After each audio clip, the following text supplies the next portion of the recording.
ನಮಸ್ಕಾರ ಈ ದಿನ.comಗೆ ಸ್ವಾಗತ. ನಾನು ಜಿಎಂ ಪವಿತ್ರ. ಜನತಂತ್ರದ 3 ಮೂಲ ಸ್ತಂಭಗಳಲ್ಲಿ ಒಂದು ನ್ಯಾಯಾಂಗ ಇತ್ತೀಚಿನ ದಿನಗಳಲ್ಲಿ ಸಾರ್ವಜನಿಕ ವಿಮರ್ಶೆಗೆ ಗುರಿಯಾಗ್ತಾ ಇದೆ. ಇದೊಂದು ಆರೋಗ್ಯಕರ ಲಕ್ಷಣ ಕೂಡ ಹೌದು.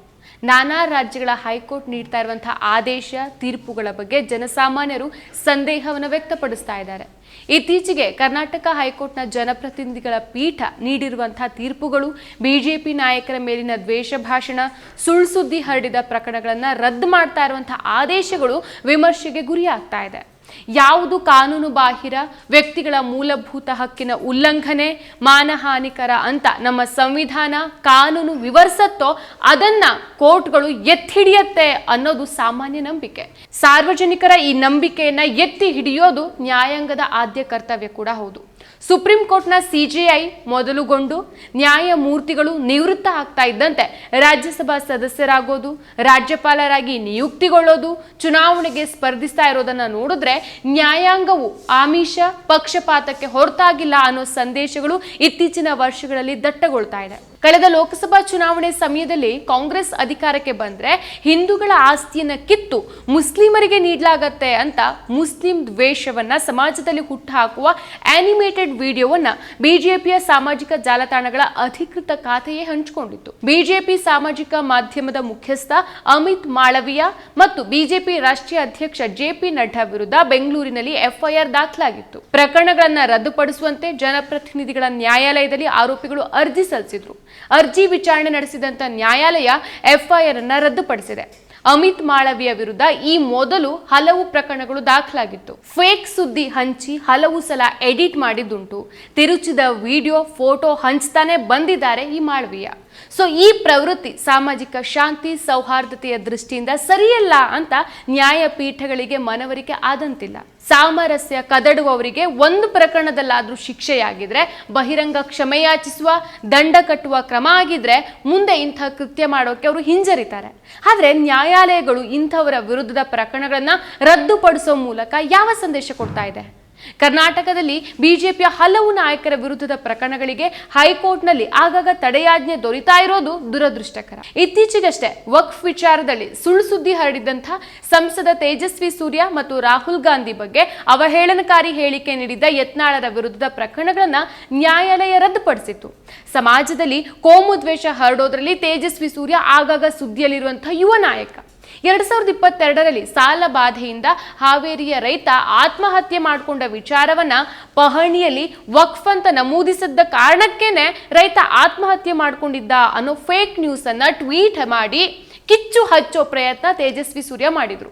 ಆದ್ರೆ ಸಾಲ ಬಾಧೆಯಿಂದ ಆತ್ಮಹತ್ಯೆ ಮಾಡಿಕೊಂಡಿರುವಂತ ರೈತನ ಬಗ್ಗೆ ಕುಟುಂಬದವರು ಕೊಟ್ಟ ದೂರಿನಲ್ಲಿ ಉಲ್ಲೇಖ ಆಗಿರೋದನ್ನ ಎಸ್ಪಿ ಅವರ ಮಾಧ್ಯಮದ ಮುಂದೆ ಬಹಿರಂಗಪಡಿಸಿ ಸ್ಪಷ್ಟನೆ ನೀಡಿದ ನಂತರ ಸಂಸದರು ಈ ಟ್ವೀಟ್ ಅನ್ನ ಡಿಲೀಟ್ ಮಾಡಿದ್ರು. ಬಾಯಿ ತೆರೆದ್ರೆ ಕಾಂಗ್ರೆಸ್ ನಾಯಕರು ಮುಸ್ಲಿಂ ಸಮುದಾಯದ ಬಗ್ಗೆ ದ್ವೇಷ ಕಾರ್ತಾ ಇರುವಂತಹ ವಿಜಯಪುರ ಶಾಸಕ ಬಸನಗೌಡ ಯತ್ನಾಳ್ ರಾಹುಲ್ ವಿರುದ್ಧ ಆಕ್ಷೇಪಾರ್ಹ ಪದಪ್ರಯೋಗ ಮಾಡಿದ್ರು.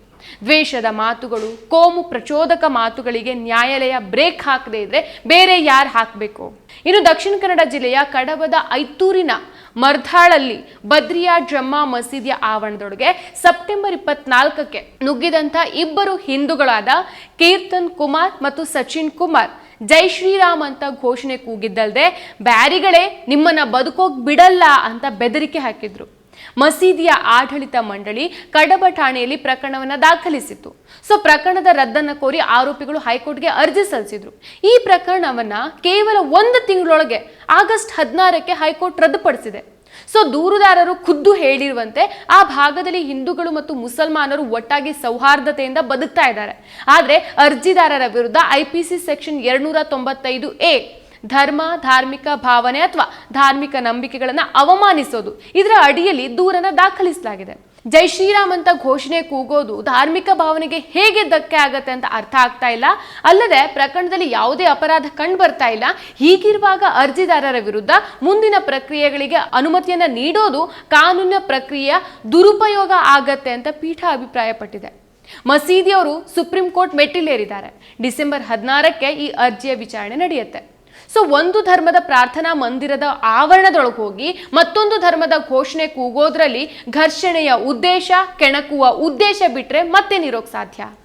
ಇದೇ ರೀತಿ ಹಿಂದೂಗಳ ದೇವಸ್ಥಾನದ ಆವರಣದೊಳಗೆ ಮುಸ್ಲಿಮರು ಪ್ರವೇಶಿಸಿ ಅಲ್ಲಾಹನ ಘೋಷಣೆ ಕೂಗಿದ್ರೆ ಆಗ್ಲೂ ಸಹ ಯಾರ ಭಾವನೆಗೂ ಧಕ್ಕೆ ಆಗೋದಿಲ್ಲ ಅಂತ ಹೇಳ್ಬಹುದಾ?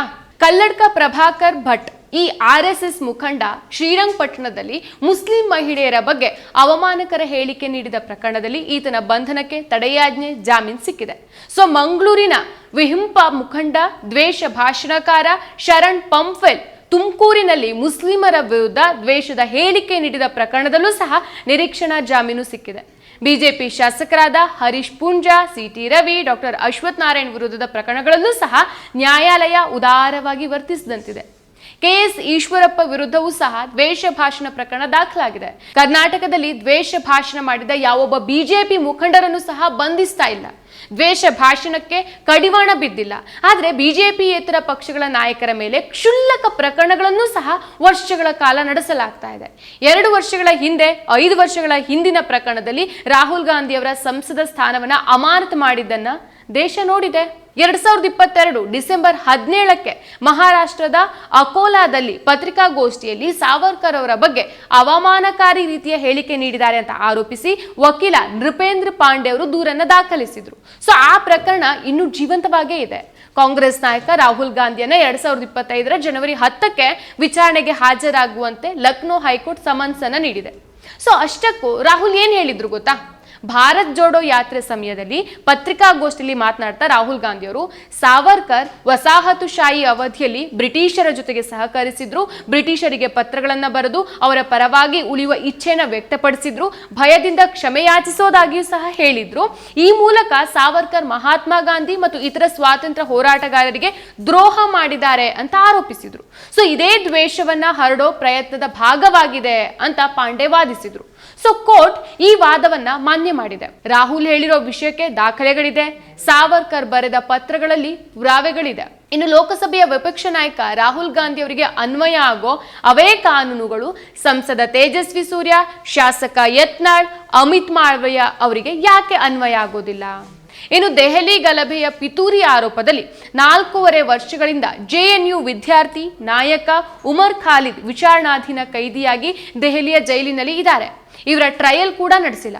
2020ರಲ್ಲಿ ಅಂದ್ರೆ 4 ವರ್ಷಗಳ ಹಿಂದೆ ಉತ್ತರ ಪ್ರದೇಶದ ಹಾಥ್ರಸ್ನಲ್ಲಿ ದಲಿತ ಬಾಲಕಿಯ ಮೇಲೆ ನಡೆದಂತ ಸಾಮೂಹಿಕ ಅತ್ಯಾಚಾರ ಪ್ರಕರಣದ ವರದಿಗೆ ಹೋದಂತ ಕೇರಳದ ಪತ್ರಕರ್ತ ಸಿದ್ದಿಕ್ ಕಪ್ಪನ್ ಅವರ ಮೇಲೆ UAPA ಕಾಯ್ದೆಯಲ್ಲಿ ಪ್ರಕರಣವನ್ನು ದಾಖಲಿಸಿ ಉತ್ತರ ಪ್ರದೇಶದ ಜೈಲಿನಲ್ಲಿ ಇಡಲಾಗಿತ್ತು. 2 ವರ್ಷಗಳ ನಂತರ 2023ರ ಫೆಬ್ರವರಿಯಲ್ಲಿ ಜಾಮೀನಿನ ಮೇಲೆ ಬಿಡುಗಡೆ ಆಗಿದ್ದಾರೆ. ಪ್ರಕರಣ ರದ್ದಾಗಿಲ್ಲ. ಅತ್ಯಾಚಾರ ಪ್ರಕರಣದ ವರದಿ ಮಾಡೋಕೆ ಹೋದ ಸಿದ್ದಿಕ್ಕಿ ಅವರಿಗೆ ನಿಷೇಧಿತ ಸಂಘಟನೆಯ ನಂಟು ಎಲ್ಲಿಂದ ಬರಬೇಕು? ಹೀಗೆ ಅನ್ಯಾಯವಾಗಿ ದುರುದ್ದೇಶದಿಂದ ದಾಖಲಿಸುವಂತ ಪ್ರಕರಣಗಳಲ್ಲಿ ಕೋರ್ಟ್ಗಳು ಸಹ ಬಲಿಪಶುಗಳ ಪರ ನಿಲ್ಲದೇ ಇದ್ರೆ ಹೇಗೆ? ಮತ್ತಷ್ಟು ವಿಶೇಷ ವಿಡಿಯೋಗಳನ್ನು ನೋಡಲು ಮತ್ತು ಹೊಸ ವಿಡಿಯೋಗಳ ಬಗ್ಗೆ ತಿಳಿಯಲು ಈ ದಿನ .com ಯೂಟ್ಯೂಬ್ ಚಾನೆಲ್ ಸಬ್ಸ್ಕ್ರೈಬ್ ಮಾಡಿ ಮತ್ತು ಬೆಲ್ ಐಕಾನ್ ಕ್ಲಿಕ್ ಮಾಡಿ.